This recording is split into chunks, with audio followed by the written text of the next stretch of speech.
గట్టిగా అందరూ ఆమేనండి. ఆమేన్. కుమార్తెలు ఎట్లా ఉండాలంటే చెప్పండి, ఎట్లా ఉండాలంట?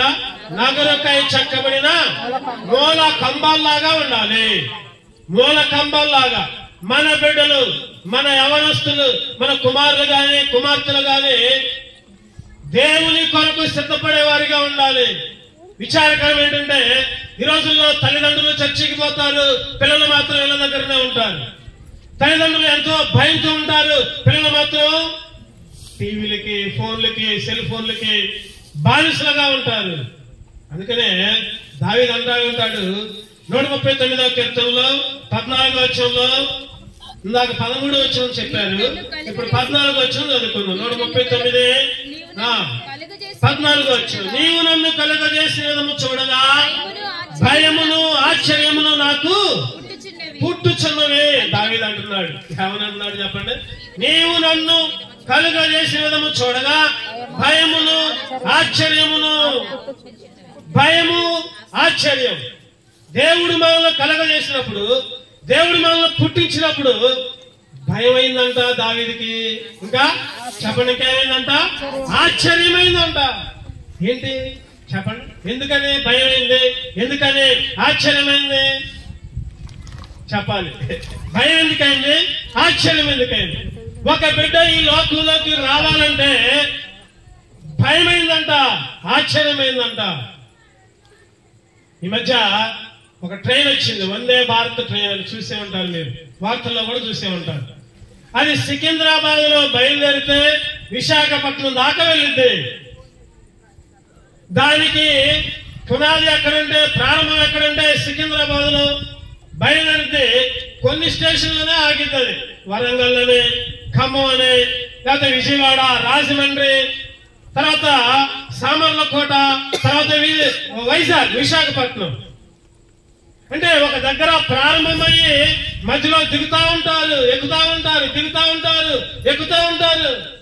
ఈరోజు మన జీవితాలు కూడా ఆదాము దగ్గర నుంచి ప్రారంభమై ఇప్పుడు దాకా ఇంకా జరుగుతూనే ఉంది. మధ్యలో ఎక్కుతున్నారు, దిగుతున్నారు, ఎక్కుతున్నారు, దిగుతున్నారు.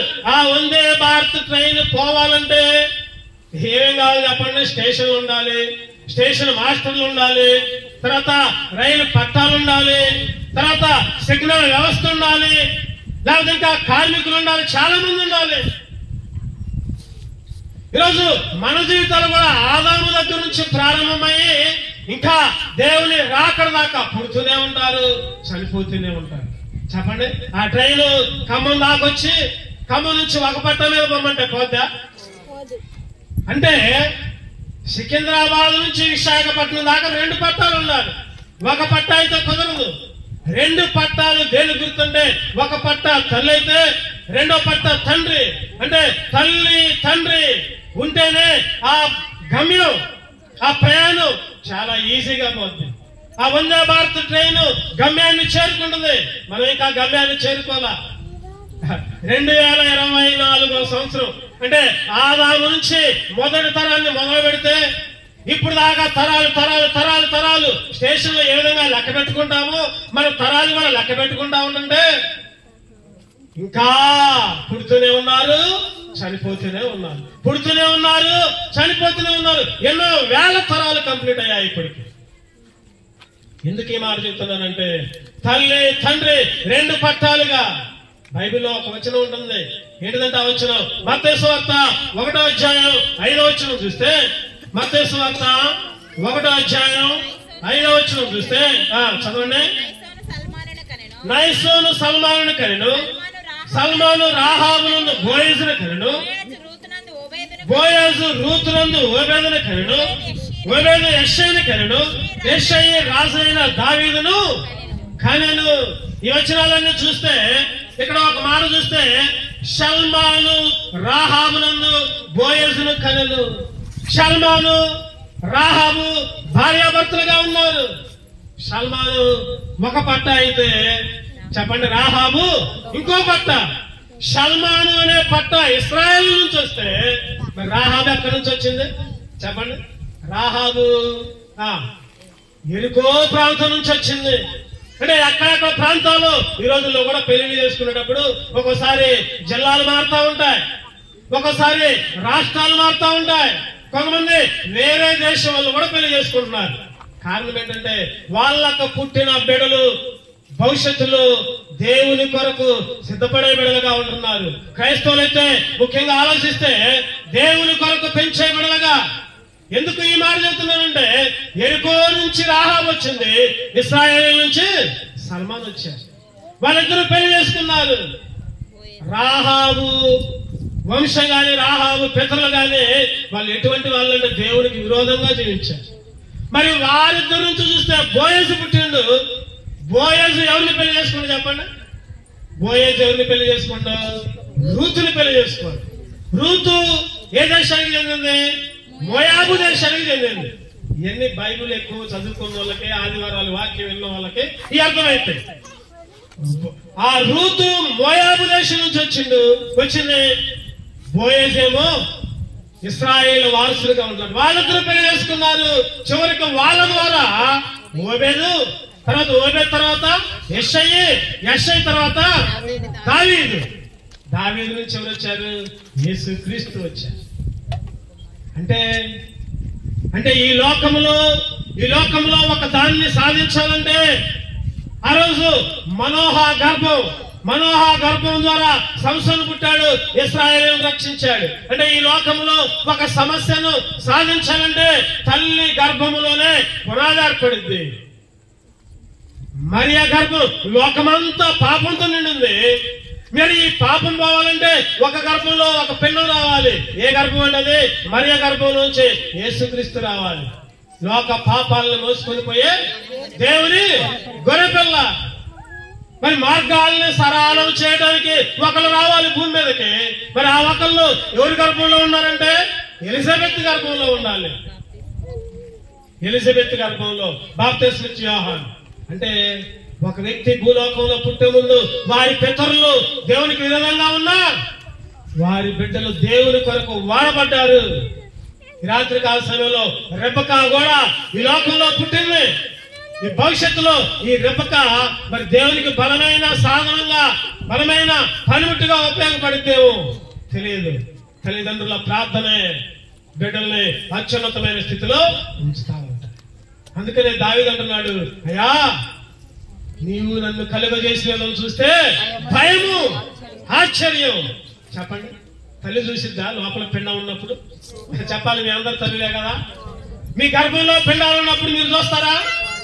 కాళ్ళు, చేతులు, మొఖం మీరు చూడరు. గర్భములో పిండము రూపెంతకు మునిపే ఏం చేస్తాడు చెప్పండి? దేవుడు చూస్తున్నాడు, దేవుడు చూశాడు, అంతా ఈ లోకంలో రెడీ చేశాడు. ఏంటది? గాలి, నీరు, వాతావరణం అన్ని రెడీ అయిన తర్వాతనే గర్భంలోంచి బయటకు వచ్చాం మనందరం కూడా. మనం రాకముందే దేవుడు మన కొరకు అన్ని సిద్ధపరిచాడు. మరి ఈ లోకంలో పుట్టక ముందే దేవుడు అన్ని కూడా సిద్ధపరిచాడు. అన్ని సిద్ధపరిచే ఈ లోకంలోకి మనల్ని పంపించాడు. అందుకనే అపోస్తుల కార్యాల్లో ఒక చక్కటి మాట ఉంటుంది, చూద్దారండి. అపోస్తుల కార్యాలు 17వ అధ్యాయం 26వ వచనం. అపోస్తుల కార్యాలు 17వ అధ్యాయం 26వ వచనం. మరియు భూమి మీద యావత్ భూమి మీద కాపురమునకు ఆయన ఒక నుండి ప్రతి జాతి మనుషుని సృష్టించి కనుగొందరేమో అని తన వెదక నిమిత్తము నిర్ణయ కాలమున వారి నివాస స్థలము యొక్క పొలిమేరలను ఏర్పరచెను.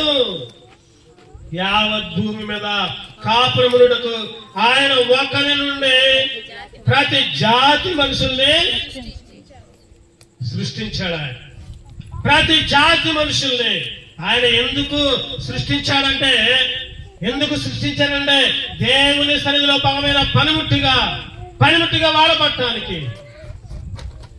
ఈరోజు తల్లిదండ్రులు వేరే ప్రాంతమైనా ఈరోజు నువ్వు నేను ఈ లోకంలో పుట్టాం. నీ ద్వారా నా ద్వారా దేవుడు మనల్ని బలమైన సాధనంగా ఉపయోగించుకుని దేవుని పనిముట్టిగా వాడబట్టడానికే దేవుడి తల్లిదండ్రులు అనే పట్టాలని ఉపయోగించారు. వాళ్ళు దేవుణ్ణి అంగీకరించకపోయినా బిడ్డలైనా దేవుణ్ణి అంగీకరిస్తారేమో. వాళ్ళ ద్వారా ఈ ప్రపంచం మారింది. అందుకనే దేవుడు ఈ లోకంలో నిన్ను నన్ను ఒక మొక్కగా ఎదిగే మొక్కగా ఉంచాడు. ఈరోజు మన గర్భఫలం, అందుకనే ఇందాక చదువుకుందాం మనం, గర్భఫలం యెహోవా ఇచ్చు బహుమానమే. మన పిల్లలు దేవుడిచ్చు బహుమానం. ఆ బహుమానాన్ని దేవుని కొరకు ఉపయోగించాలి. ఎవరి కొరకు ఉపయోగించాలి? ఈరోజు విచారకరం ఏంటంటే మనకిచ్చే పిల్లల్ని సైతాను కొరకు ఉపయోగిస్తాం. ఏమాత్రం కూడా లెక్కంచుట్లా. ఇందాక బ్రదర్ చక్కగా చెప్పారు. ఏంటంటే మన పిల్లలు మందిరానికి రారు కానీ మనం పోతాం. మన పిల్లల ఇంటి దగ్గర ఏం చేస్తారు చెప్పండి? ఫోన్లు, టీవీలని, సినిమాలని, లేకపోతే చెడ్డ పనులని, లేకపోతే వ్యసనాలని బానిసలుగా ఉంటున్నారు. చిన్నప్పుడే నీ పిల్లల్ని మందిరానికి నడిపించు. పెద్ద తర్వాత మందిరానికి రా అంటే కొమ్మ నువ్వేందమ్మా నాకు చెప్పేది నా ఇష్టం అంట. అందుకనే మొక్కగా ఉన్నప్పుడే చెప్పండి, ఏం చేయాలి చెప్పండి? మొక్కగా ఉన్నప్పుడే వంచాలి. ఇప్పుడు మందిరానికి రమ్మంటే రాదు. చాలా మంది ఎవరొస్తున్నా తల్లిదండ్రులు అడగండి, వాళ్ళు మందిరానికి పోయిన వాళ్ళ పిల్లలు రాదు, అడగండి ఒక్కసారి వాళ్ళని. మా పిల్లల వల్ల నేను తలకాయ ఎత్తుకోలేకపోతున్నా అన్నా అంటాడు. మా పిల్లల కోసం ప్రార్థన చేయండి అని చెబుతా ఉంటారు. కారణమైన చిన్నప్పుడు నువ్వు భయభక్తుల్లో పెంచట్లా, చిన్నప్పుడు దేవుని మందిరానికి నడిపించట్లా నీ పిల్లల్ని. అందుకని నీ పిల్లలు యవ్వన కాలంలో తాగుబోతులుగా, తిరుగుబోతులుగా. ఈరోజు కొంతమంది తల్లిదండ్రులు చూస్తే బాధ వేసింది. ఏంటంటే వాళ్ళ పిల్లల్ని డాన్సులు కప్పచెబుతున్నారు. డీజే బాక్సుల దగ్గర ఎగరండ్రా మీ ఇష్టం వచ్చినట్టు అందరూ ఏళ్ళు వేస్తున్నారు, చప్పట్లు కొడుతున్నారు, వాళ్ళు ఇదే సందుని ఎగురుతున్నారు. అరే ప్రార్థన చేసుకోరా అంటే ప్రార్థన చేసుకోరు, కానీ అవి మాత్రం చెప్పలేం. ఇష్టం. తల్లిదండ్రులు ఎంత విశ్వాసులైనా పిల్లల్ని సినిమా పాటలకి, డీజే బాక్సులకి, సైతాను కార్యక్రమాలకి అప్పచెబుతున్నారు. ఒక్కసారి ఆలోచించారా? నీ పిల్లలు చిన్నప్పుడు ఆ విధంగా డాన్స్ చేశారంటే పెద్దయిన తర్వాత ఎలా తయారవుతారో ఒకసారి ఆలోచిస్తున్నారా? ఏ మాత్రం కూడా ఆలోచించట్లా. అబ్బా మావాడు బాగా డాన్స్ చేస్తాడు, మావాడు భలే డాన్స్ చేసింది, మా అమ్మాయి భలే డాన్స్ చేసింది, గొప్పలు చెప్పుకుంటా ఉంటాడు. ఆ గొప్పలు రేపు నీకు నష్టాన్ని కలుగజేస్తాయి. ఆ గొప్పలు నీ పిల్లల్ని చెడు త్రోవకి నడిపిస్తూ ఉంటాయి. అందుకనే ప్రియమైన తల్లిదండ్రులారా, మీ పిల్లల్ని దేవుని మందిరంలో పెంచండి. ఒకసారి ఆలోచిస్తే చాలా తక్కువ మంది పిల్లలు మందిరాల్లో కనపడుతూ ఉంటారు, సండే స్కూల్లో కనపడతారు.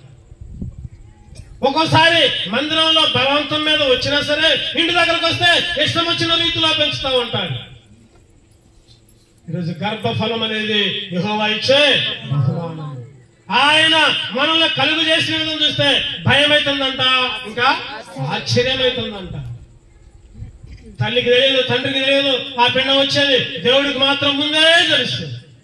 వచ్చిన తర్వాత అన్ని కూడా దేవుడు సిద్ధపరిచాడు ఈ లోకం. అందుకనే బైబిల్లో ఒక మాట ఉంటుంది, దావీదు తల్లిదండ్రులు, అంతకుముందు తల్లిదండ్రులు ఆ రాహాబును చూస్తే వేశ్య జీవితం, రూతును చూస్తే పనికిరాని జీవితం, మోయాబురాలు, దేవుని సన్నిధిలో ఉండటానికి ఏకైతే అటువంటి వంశాల నుంచి దావీదు వచ్చాడు. దావీదు గురించి దేవుడు ఒక చక్కటి మాట రాస్తా ఉంటాడు. దావీదు నా ఇష్టానుసారం. చదవండి అన్నమాట. అపొస్తలుల కార్యాలు 13వ అధ్యాయం 22వ వచనం చదవండి. అపొస్తలుల కార్యాలు 13వ అధ్యాయం 22వ వచనం. తరువాత అతనిని తొలగించి దావీదును వారికి రాజుగా ఏర్పరిచెను. మరియు ఆయన, నేను యెష్షయి కుమారుడైన దావీదును కనుగొంటిని, అతడు నా ఇష్టానుసారుడైన మనుషుడు, అతడు నా ఉద్దేశములను నెరవేర్చునని చెప్పి అతనిని గూర్చి సాక్ష్యం ఇచ్చెను. దావీదంట చెప్పండి, ఇష్టానుసారుడు. విడదీయండి, ఇష్టానుసారుని విడదీయండి. అంటే దేవుని ఇష్టాన్ని అనుసరించేవాడు ఎవరు? చెప్పాలందరూ చెప్పాలి. దేవుని ఇష్టాన్ని అనుసరించేది దావీదు. ఈరోజు నువ్వెట్లా ఉన్నావు? నీ భర్త ఎట్లా ఉన్నాడు? నీ పిల్లలు ఎట్లా ఉన్నారు? దేవుని ఇష్టాన్ని అనుసరించే వాళ్ళుగా దేవుడు ఉండాలని కోరుకుంటున్నాడు. ఇంకా కింద ఒక మాట ఉంది, అతడు నా ఉద్దేశాలను నెరవేర్చునని చెప్పి అతన్ని గూర్చి సాక్ష్యం ఇచ్చెను. దేవుని ఇష్టానుసారుడు, దేవుని ఉద్దేశాలు నెరవేర్చేవాడు. ఈరోజు వ్యక్తులుగా, తల్లిదండ్రులుగా నువ్వు, నేను, మనం ఎట్లా ఉన్నాం? దేవుని ఇష్టాన్ని అనుసరిస్తున్నామా? దేవుని ఉద్దేశాలను అనుసరిస్తున్నామా? మన ఇష్టం వచ్చినట్టు చేస్తున్నామా? నా ఇష్టం వచ్చినట్టు నేను, నీ ఇష్టం వచ్చినట్టు నువ్వు చేస్తూ ఉంటుంటే చెప్పండి, దేవుడు మనల్ని ఎక్కడికి అప్పచెప్పు సాగు? నరకానికి అప్పచెప్తాడు. ఎవరు ఇష్టం వచ్చినట్టు వాళ్ళు ఇష్టమైన త్రోవలో పోతే అగ్నిగుండమే, నరకమే. దేవుని ఇష్టానుసారుగా నువ్వు నేను ఉండాలి. దేవుని ఇష్టాన్ని అనుసరించే వాళ్ళంగా, దేవుని ఉద్దేశాలను అనుసరించే వాళ్ళంగా నువ్వు నేను ఉండాలి. కరెంటుని ఎవరు కనుక్కున్నారు చెప్పండి? కరెంటుని ఎవరు కనుక్కున్నారు? Thomas Alva Edison. ప్రపంచంలో మనం చూసే కరెంటు కానీ, లేకపోతే ఇంకా మోటార్లు కానీ, ఇంకా ఏదైనా సరే ప్రతిదీ కూడా ఎవరు కనుక్కున్నారంటే క్రైస్తవులే. ఎవరు కనుక్కున్నారు చెప్పండి? క్రైస్తవులే. విమానాన్ని, ఆ బస్సుని, రైలుని, అన్నిటినీ కూడా క్రైస్తవులే కనుక్కున్నారు. ముఖ్యంగా థామస్ అల్వా ఎడిసన్ గురించి కొద్దిగా నేను పరిచయం చేద్దాం అనుకుంటున్నాను. ఆయన కరెంటును కనుక్కున్నాడు. ఆయన చిన్నప్పుడు 1వ తరగతిలో స్కూల్కి పోతే ఆ స్కూల్ టీచర్లంతా థామస్ అల్వా ఎడిసన్ పేరేమో చాలా పొడవుగా ఉందని టామీ టామీ అని పిలిచేవాళ్ళంట. ఎవరు పిలిచేవాళ్ళు చెప్పండి? టామీ. టామీ అంటే కుక్కలకు పెట్టుకునే పేరు. కుక్కలు పిలుచుకుంటాం టామీ టామీ అని. థామస్ అల్వా ఎడిసన్ టామీ అని పిలుచుకునే వాళ్ళంట. ఆ టీచర్లు థామస్ అల్వా ఎడిసన్ చూసి ఒక లెటర్ రాశారంట. ఒక లెటర్ రాసి, అరే ఈ లెటర్ మీ అమ్మకి రా అని చెప్పారంట. థామస్ అల్వా ఎడిసన్ 1వ తరగతి చదువుకునేటప్పుడు ఆ లెటర్ మరి చదవటం సరిగ్గా రాదు. ఇంటికి తీసుకుని వాళ్ళ అమ్మకి ఇచ్చారు. వాళ్ళ అమ్మ చూడంలోనే ఏడ్చిందంట. ఆ లెటర్ చూసి ఏడ్చిందంట. ఏడ్చి, అమ్మ ఎందుకమ్మా ఏడుస్తున్నావు అంటే, అరే నువ్వు ఆ స్కూల్లో పనికిరావు అంట, నువ్వు చాలా తెలివిగల్లోడు అంట, వేరే స్కూల్లో జరిపిమన్నారు నిన్ను, ఆ స్కూల్లో నీకు నాలెడ్జ్ చెప్పలేరంట వాళ్ళు అని చెప్పి, నాన్న వేరే స్కూల్లో జరిపియాలంటే ఫీజు ఎక్కువ అయితే ఇక్కడ నుంచి నేనే నీకు చదువు చెప్పిస్తానని 1వ తరగతి నుంచి 5వ తరగతి దాకా తల్లే చెప్పిందంట. ఎవరు చెప్పారు చెప్పండి? చదువు తల్లే చెప్పింది. తల్లే నేర్పింది. అన్ని కూడా తల్లే నేర్పింది. ఎక్కువ చదువుకోవాలా. 5వ తరగతి దాకా చదువుకున్నాడు. కరెంటును కనుక్కునే ముందు 10,000 సార్లు ప్రయత్నం చేశాడు, ఓడిపోయాడు. ఎన్నిసార్లు? 10,000 సార్లు. మనమైతే ఒకసారి చేస్తాం, లేకపోతే 10 సార్లు చేస్తాం, లేకపోతే ఒక 100 సార్లు చేసి వచ్చి నా వల్ల కాదులే, ఇది నాకెందుకు నేను వదిలిపడతాను. కానీ థామస్ అల్వా ఎడిసన్ ఊకోలా. 10,000 సార్లు ప్రయత్నం చేసి తర్వాత విజయాన్ని పొందాడు. కరెంట్ వచ్చింది. ఆ థామస్ అల్వా ఎడిసన్కి పక్కలో వాళ్ళ అమ్మంట బైబిల్ పెట్టేదంట. బైబిల్ పెట్టి బైబిల్లో రోజు వాక్యాన్ని నేర్పించేదంట. వాక్యాన్ని, ఒక ఖండత వాక్యాన్ని చదువు చెప్పేదంట. ఏంటిదంట ఆ వాక్యం? నన్ను బలపరచు అని ఎందే నేను సమస్తమును చేయగలను. ఎవరి దగ్గర చేయగలను చెప్పండి? నన్ను. ఏమొచ్చిన ముందు అక్కడ చదవండి. ఫిలిప్పీయుల పత్రిక, ఫిలిప్పీయులకు రాసిన పత్రిక 4వ అధ్యాయం 13వ వచనం. నన్ను బలపరచు అని నేను సమస్తమును చేయగలను. రోజు ఈ వాక్యాన్ని నూరు పోసేదంట తల్లి. నన్ను బలపరచు అని నేను సమస్తమును చేయగలను. I can do all things through Jesus Christ. దేవుని నేను అన్ని పనులు చేయగలను. బైబిల్లో దగ్గర 12,670 వాగ్దానాలు ఉన్నాయి. 12,670 వాగ్దానాలు. ఈ వాగ్దానాలన్నీ కూడా రోజుకొకటి నేర్పిస్తుందంట, చదువు నేర్పిస్తుందంట. చివరికి గొప్పవాడైపోయాడు. కరెంటు కనుక్కున్నాడు, విద్యుత్ కనుక్కున్నాడు, వాషింగ్ మిషన్ కనుక్కున్నాడు, చాలా కనుక్కున్నాడు. పెద్దయిన తర్వాత తల్లి చనిపోయిందంట. తల్లి చనిపోయిన తర్వాత ఒకసారి ఆ తల్లి యొక్క బీరువా దగ్గర పోయిందంట. బీరువా దగ్గర పోతే బీరువాలో బైబిల్ ఉందంట. బైబిల్లో తీసి చూశానంట. తల్లి యొక్క బైబిల్ తీసి చూడంగానే ఒక లెటర్ ఉందంట. ఏంటిది ఆ లెటర్ అంటే చెప్పండి? ఆ లెటర్ ఏంటిదంటే చిన్నప్పుడు 1వ తరగతిలో వాళ్ళ టీచర్ రాసి ఇచ్చిన లెటర్ ఆ బైబిల్లో ఉందంట. ఆ లెటర్ చూసి ఆ లెటర్ చదివానంట. టీచర్ రాసిందంట కదా, అమ్మా మీ అబ్బాయి ఒక వేస్ట్ ఫెలో, చవట దద్దమ్మ, చదవడానికి పనికిరాడు, మీ అబ్బాయి మా స్కూల్లో ఉంచుకో, మీ అబ్బాయికి టీసీ రాసిస్తున్నావు కేసిపోయాక, మీ అబ్బాయిని మా స్కూల్లో ఉంచొద్దు, మీ అబ్బాయి చెవిటోడు, ఒక స్టూపిడు, మీ అబ్బాయికి మేము చదువు చెప్పలేము తీసుకో. కానీ తల్లి కొడుకు అట్లా చెప్పిందా? చెప్పండి, చెప్పలా. ఎంకరేజ్ చేసింది, రే నీకెందుకురా, నువ్వు గొప్పడు అయిపోతావు. ఒక్కసారి బొడబొడ ఏడ్చిందంట. అమ్మా, నా తల్లి ఇంత కడుపులో ఉంచుకొని నన్ను ఈ విధంగా చదువు చెప్పి నన్ను ఈ విధంగా ప్రయోజనకారిగా చేసిందా? దేవుని వాక్యాలు చదువుకొని, కడద వాక్యాలు, లేకపోతే దేవుని యొక్క వాగ్దానాలు నాకు నేర్పిందా అని తల్లిని బట్టి చాలా సంతోషించారు. ఈరోజు తల్లులు తండ్రులు మీ పిల్లలకి ఏం నేర్పిస్తున్నారు? మీ పిల్లలకి ఒక కడత వాక్యం నేర్పిస్తున్నారా రోజుకి? చాలాసార్లు చెప్పా, మళ్ళీ ఒకసారి చెబుతున్నా. ఒక తల్లి అంట 7 పిల్లలంట, 7 పిల్లలంట. పొద్దునే మొహం కడుక్కొని రాగానే వాళ్ళు ఏం చేయాలంటే, అరే టిఫిన్ రెడీ అయింది రాండి రా అని పిలిచిద్దంట. 7 పిలిచి ఒక్కొక్కరు పిలిచి, అరే ఇవాళ వాక్య భాగం చెప్పు, కడత వాక్యం. ఒక్కొక్కరు వచ్చి అప్పచెప్పాలి, టిఫిన్ చేయాలి. అప్పచెప్పలేదనుకోండి టిఫిన్ కట్. మధ్యాహ్నం అన్నం తినేటప్పుడు, అరే వాక్యం అప్పచెప్పండి, అన్నం. సాయంత్రం అన్నం. రోజు ఖండత వాక్యాలు అప్పచెప్పి, రోజు చెప్పినా ఆదివారం అన్న మనం చేస్తున్నాం. చెప్పండి ఒకసారి. నెలకు ఒకసారి అన్న పిల్లలకి వాక్యాలు నేర్పిస్తున్నారా? పిల్లల్ని బైబిల్ చదువుకోమని చెబుతున్నారా? మీ పిల్లలకి ఏమి నేర్పిస్తున్నారు? ఓ తల్లిదండ్రులారా, మీ పిల్లలకి ఏం నేర్పిస్తున్నారు?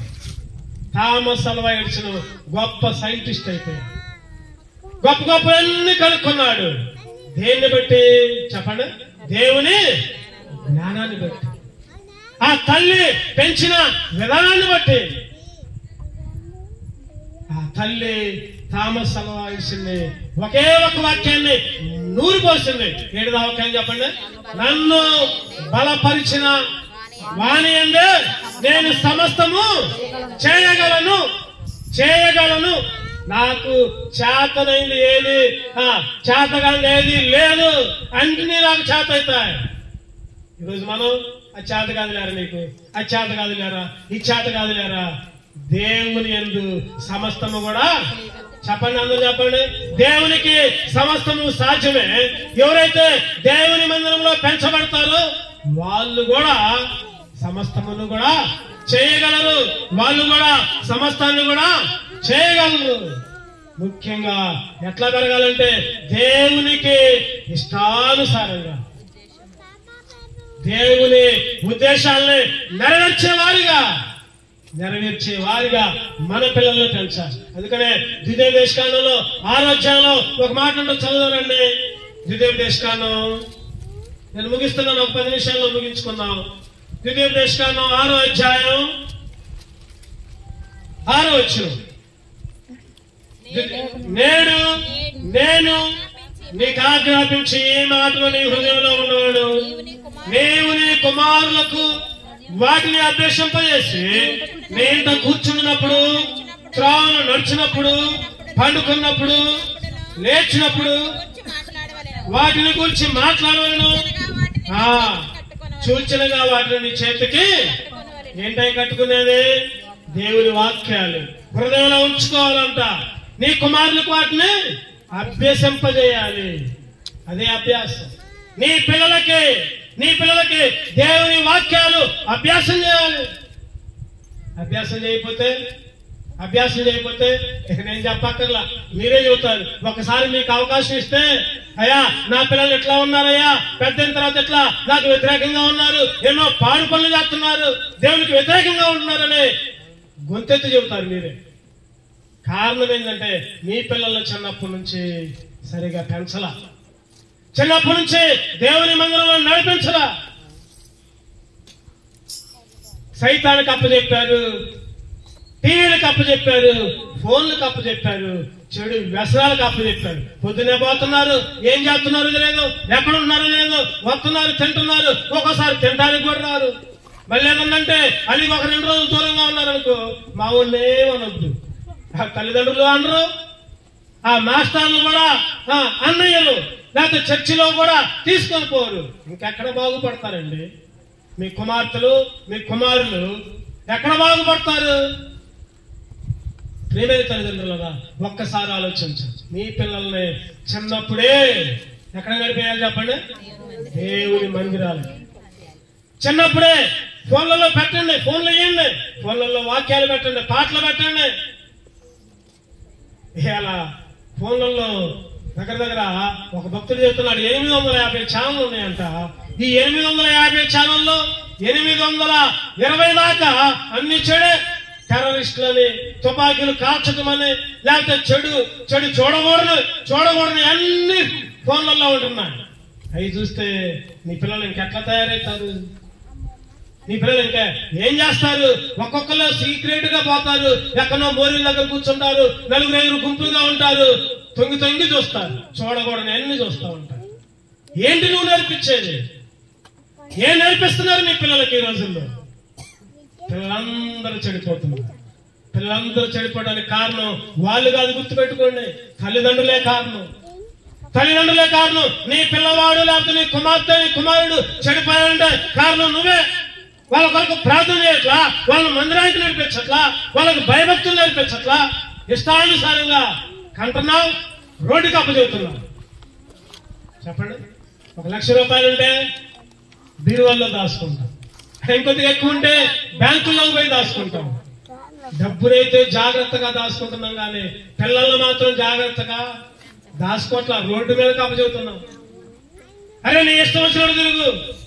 ఒక ఆమంటుంది, వాళ్ళ అబ్బాయి తిరుగుతుంటే నేను అడిగా, ఎందుకమ్మా మీ పిల్లవాడిని రోడ్డు మీద అప్పచెబుతున్నావు అంటే ఆమంటుంది కదా, మగోడు వాడు ఎట్టైన తిరిగి వస్తాడు. ఏమంటుంది చెప్పండి? మగోడంట ఎట్టైన తిరిగి వస్తాడంట, తర్వాత కొంపలు ముంచేది వాడే, గుర్తుపెట్టుకోండి. ఒక తల్లి తండ్రి ఉన్నారంట, పోలీసు భార్య, ఒకే ఒక్క కుమారుడు, అలా ఆరుముద్దుగా పెంచుకున్నారు. వాడేం చేసిండు? పెరిగిండు, పెద్దోడైంది, బయట వ్యసనాలు నేర్చుకున్నాడు, చెడు అలవాట్లు, ఇంట్లో పాఠం, తండ్రి యొక్క జేబులో డబ్బులు తీసుకోవడం, ఖర్చు చేయటం. ఇంట్లోకి రాగానే తండ్రి వచ్చి గద్దెస్తాడు, కొడుతుండు. అమ్మ పోయి వాళ్ళు కొట్టు, మాకు ఎందుకు వాళ్ళు కొడతావు, అక్కడే కొడుకు. తల్లి ఏమో వాడికి సపోర్ట్, తండ్రి ఏమో డ్యూటీ చేసి రావటం, ఈడేమో డబ్బులన్నీ తీసుకొని పోవడం, ఖర్చు చేయటం, దొంగతనం చేయటం, అన్ని నేర్చుకోండు. పెద్దోడైతుండు, ఇంకా వ్యసనాలు ఎక్కువైపోయాయి. ఇంట్లో డబ్బులు అట్లా. ఒకరోజు అనుకోకుండా ఆ ఉద్యోగం చేసుకుంటూ ఆ పోలీసు యాక్సిడెంట్ అయి చనిపోయాడు. చనిపోతే ఇంక వాడికి అద్దు లేదు, అవదలేదు, ఇష్టం వచ్చిన రీతిలో పెరిగాడు. వాడేం చేశాడంటే, వాడి ఫ్రెండ్స్ అంతా సౌదీ అరేబియా పోయారంట, ఈడు కూడా పోయాడు సౌదీ అరేబియా. హత్యలు, దొంగతనాలు, మానభంగాలు, ఇష్టం వచ్చిన జీవితం ఆడిపోయిండు. ఒకరోజు వాళ్ళ ఫ్రెండ్స్ అందరూ కలిసి ఒక పెద్ద బ్యాంక్ ఉంటే మరి డబ్బులు కావాలట్లా, ఇలా తాగుళ్ళకి తిరుగుట్లకి డబ్బులు ఉన్నట్లా. మరి ఏం చేయాలి? డబ్బులు రావాలంటే దొంగతనం చేయాలి. బ్యాంకులో పోయారంట, దొంగతనం చేశారంట. దొంగతనం చేస్తుంటే అంతలోకే ఆ బ్యాంక్ మేనేజర్ వచ్చిందంట, పట్టుకున్నాడంట. మరి ఊరుకుంటారా వీళ్ళు? ఆ బ్యాంక్ మేనేజర్ పొడిసి చంపారంట, కత్తితో పొడిసి చంపారు. అంతలోకి అలారం మోగింది, అందరూ వచ్చి పట్టుకున్నారు, జైల్లోకి తీసుకొస్తే. సౌదీ అరేబియాలో దొంగతనం, హత్య, ఉరిశిక్ష వేశారు. ఉరిశిక్ష. తల్లేమో ఇండియాలో ఉంది, కొడుకేమో సౌదీ అరేబియాలో ఉరిశిక్షకి సిద్ధపడ్డాడు. ఉరిశిక్ష వేసే టైం దగ్గరకు వచ్చింది. చిన్నప్పుడే గద్దిస్తే, చిన్నప్పుడే తల్లి ఒక 10 రూపాయలు ఏదైనా ఒక చెంప మీద పెట్టేస్తే బాగానే ఉండేది. కానీ అటు చేయాల. కొడుకు సపోర్ట్, తండ్రి గద్దిస్తుంటేనేమో తండ్రి దగ్గర పోయి వాడేమను మాకు. తల్లి గారాభం చివరికి ఎక్కడ దాకా వచ్చిందంటే ఉరిశిక్ష దాకా వచ్చింది. ఉరిశిక్ష వేసే ముందు అడుగుతున్నారు, ఏమని? అయ్యా ఇగో కొన్ని గంటల్లో నీకు ఉరిశిక్ష వేస్తున్నావు, నీకేదన్నా కోరుకుందా? కోరుకో. వెంటనే కోరుకున్నాడు. ఏమని? అయ్యా ఇండియా దేశంలో మా అమ్మ ఉంది, చివరిసారిగా మా అమ్మని ఒక్కసారి చూస్తా, ఒక్కసారి మా అమ్మతో మాట్లాడతా చెప్తున్నారు. ఆ సౌదీ అరేబియాలో ఆ కాలంలో ఊరేసేటప్పుడు అంట చివరి కోరిక కోరుకునేటప్పుడు మొత్తం దేశం మొత్తం లైవ్ టెలికాస్ట్ టీవీలో అందరిళ్ళకి టీవీలో పోతుంది. అందరి ముందు చెబుతున్నాడు, ఏమని, ఇగో నిన్ను కొన్ని గంటల్లో చంపుతున్నా, నీ చివరి కోరిక ఏంటో చెప్పంటే చెప్పాడు. ఏమని చెప్పాడు చెప్పండి? ఇండియా దేశంలో మా అమ్మ ఉంది, చివరిసారిగా మా అమ్మతో మాట్లాడాలి, పిలిపియండి. వెంటనే మరి చివరి కోరిక తప్పదు, నెరవేర్చాల్సిందే. వెంటనే ఇండియాకి ఫ్లైట్ పంపించారు. ఆ తల్లిని తీసుకొని సౌదీ అరేబియాకి తీసుకెళ్ళారు. చుట్టుపక్కల అంతా జనం, లోపల ఖైదీ, పోలీసులు. తల్లి దూరం నుంచి నడిచి వస్తుంది. బయట ఉన్న వాళ్ళందరూ ఏమైనా ఆ తల్లి పిల్లగాడిని సరిగా పెంచట్లేదు, అందరూ గురుక్కుంటున్నారు. ఏం పెంచడం అమ్మ పిల్లల్ని? అదేనా నీ పిల్లల్ని పెంచడం? హత్య చేసినట్టు, మానభంగాలు చేసినట్టు, దొంగతనం చేసినట్టు. తల్లి చెవులు వినలేకపోతుంది. వస్తా ఉంది. దగ్గరకు వచ్చింది, కొడుకు దగ్గరకు వచ్చింది. ఒక్కసారి అమ్మా, ఒక్కసారి నాకెళ్ళి చూడమ్మా, ఒక్కసారి నాకెళ్ళి చూడమ్మా. కొడుకు అడుగుతున్నాడు, అమ్మా కొన్ని నిమిషాల్లో నన్ను ఊరేస్తారు, ఒక్కసారి నాకెళ్ళి చూడమ్మా, దగ్గర రామ్మా అంటున్నాడు. ఆ తల్లి దూరంగానే నిలబడింది. అమ్మా దగ్గర రామ్మా. దగ్గరకు వచ్చింది. అమ్మ ఒకసారి తలెత్తు పైకి. అందరూ ఆ దేశంలో ఉన్న ఇళ్లలో టీవీల్లో వస్తున్నాయి, ఆ చుట్టుపక్కల కూడా అందరూ చూస్తున్నారు. ఒక్కసారి చూడమ్మా, దగ్గరకు రామ్మా. దగ్గరకు వచ్చింది, తలెత్తింది. ఏం చేశాడో తెలుసా కొడుకు? గట్టిగా చెయ్యి తీసి చంప మీద అటు ఇటు వాయించాడు తల్లి. గట్టిగా చంప మీద కొడుతున్నాడు. అందరూ ఆశ్చర్యపోతున్నారు. అరే చివరి కోరుకున్నాడు, తల్లిని పిలిపించుకున్నాడు, తల్లిని ఎందుకు కొడుతున్నాడు? టీవీలో చూసేవాళ్ళు, ఇళ్లలో చూసేవాళ్ళు, అక్కడ ఉన్న చుట్టుపక్కల చూసే వాళ్ళందరూ ఆశ్చర్యపోతున్నారు. ఏంటి వీడు దుర్మార్గుడు ఎటు చేస్తున్నాడు? గట్టిగా కొట్టాడు. ఏడుస్తా ఉన్నాడు. అంటున్నాడు, అమ్మా చిన్నప్పుడు నేను తప్పు చేసినప్పుడు ఈ విధంగా నన్ను చంప మీద కొడితే నేను ఈ స్థితిలో ఉండేవాడిని కాదు కదమ్మా. ఎందుకు నన్ను చిన్నప్పుడు కొట్టలేదమ్మా? ఎందుకు నేను తప్పు చేసినప్పుడు నన్ను గద్దలేదమ్మా? తల్లికి సమాధానం లేదు. ఉందా? చెప్పండి. తల్లి ఏం చెప్పట్లా, మౌనంగా చూస్తుంది. అమ్మా నేను ఈ విధంగా నిన్ను కొట్టా కదా, ఇప్పటికైనా ఈ ప్రోగ్రాం చూసేవాళ్ళు, ఈ మాట వినేవాళ్ళు, ఆ తల్లిదండ్రులు, అయ్యా తల్లిదండ్రులారా జాగ్రత్త, మీ పిల్లలను చిన్నప్పుడే తప్పు చేస్తే 2 చంపదెబ్బలు కొట్టండి. అట్లా కొట్టకపోతే నేను ఈ విధంగా దొంగోడిగా మారా, హంతకుడిగా మారా, వ్యభిచారిగా మారా, నాకు ఉరి శిక్ష. నన్ను చూసైనా బుద్ధి తెచ్చుకోండి మీరందరూ తల్లిదండ్రులారా. ఆ తల్లిని కొట్టి నువ్వెందుకు కొట్టలేదమ్మా? ఇగో నేను చూడు ఉరికమ్మ వైపుతున్నా. అందరూ మౌనంగా ఉన్నారు. ఆ కుమారుని తీసుకొని పోయి ఊరేశారు. అందరికీ ఒకటి అర్థమైంది. ఏమర్థమైంది చెప్పండి? చిన్నప్పుడే పిల్లవాడు దారి తప్పినప్పుడే ఎడా పిల్లవాడిని చంపదెబ్బలేసి, అరే అది తప్పురా, ఇది తప్పురా, అది తప్పురా, గద్ది ఎట్లా ఈరోజు తల్లిదండ్రులు అల్లారు ముద్దుగా, మంచిదే 1 నుంచి 5 సంవత్సరాల దాకా అల్లారు ముద్దుగా పెంచుకో, గారాబం చేసుకో. 6వ సంవత్సరం నుంచి బుద్ధి చెప్పు. 6వ సంవత్సరం నుంచి గజ్జి, కర్రవాడు, బెత్తము వాడపోతే ఏమని చెప్పండి? బైబిల్లో ఉంది ఒక మాట, బెత్తము వాడని వాడు తండ్రికి అవమానం తీసుకొస్తుంది. బెత్తం వాడితేనే, భయభక్తులు వాడితేనే నా పిల్లలను కొట్టొద్దు, నా పిల్లలను నేను కొట్టను, మీరు కొట్టొద్దు. పిల్లవాడు దుర్మార్గుడు తయారవుతాడు. గుర్తుపెట్టుకో. ఒక ఆయన అంటాడు కదా, ఒక పెద్ద పండితుడు 7 సంవత్సరాల దాకా మీ పిల్లవాడిని నాకు అప్పచెప్పండి, 7 సంవత్సరాల తర్వాత ఆ పిల్లవాడు ఒక గొప్ప శక్తిగా అవుతాడు. 7 సంవత్సరాల దాకా నువ్వు గద్దేయకపోతే తర్వాత వాడు నీ మాట అస్సలకే వినడు. గుర్తుపెట్టుకో. తర్వాత నువ్వు నెత్తి నోరు మోదుకున్నా సరే, నువ్వెన్ని చంపదెబ్బలేసుకున్నా సరే, నీ పిల్లలు నీ చేతికి రారు, ఏమాత్రం కూడా రారు. ఈరోజు కాలం ఎట్లా ఉంది? తాగుబోతులుగా, తిరుగుబోతులుగా, వ్యభిచారులుగా, వయసుతో సంబంధం లేదు. చిన్నపిల్లలే, పెద్దవాళ్ళు, వయసుతో సంబంధం లేదు, వ్యభిచారంతో నిండిపోయింది. కారణం ఏంటంటే చిన్నప్పుడే నువ్వు పిల్లల్ని సరిగా పెంచట్లా. చిన్నప్పుడే నీ పిల్లల్ని దేవుని భయభక్తుల్లో పెంచట్లా. దేవునికి ఇష్టానుసారులుగా, దేవుని ఇష్టాన్ని అనుసరించే వాళ్ళగా, దేవుని ఉద్దేశాలు అనుసరించే వాళ్ళగా నీకు పిల్లలు ఇచ్చారు. దేనికంటే నీ పిల్లల్ని దేవుని కొరకు పెంచడానికి నీ పిల్లలు ఇచ్చారు. చెప్పే రాత్రి ఒక ఉదాహరణ చెప్పాను నేను.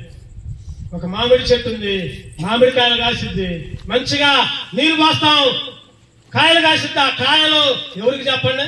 ఎవరైతే పెంచుతారో వాళ్ళకే ఆ కాయ. ఆ చెట్టు ఆ కాయలను ఏం చేసుకుంటుంది? ఎవరైతే మంచిగా పెంచారో వాళ్ళకే ఆ కాయలను అప్పచెప్పి ఆ చెట్టు ఉంచుకోదు.